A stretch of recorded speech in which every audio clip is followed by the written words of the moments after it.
Big Turbo GT coming to you with an experiment.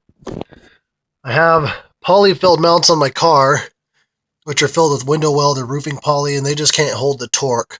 They work well on NA Hondas, but not on turbo, big turbo probes.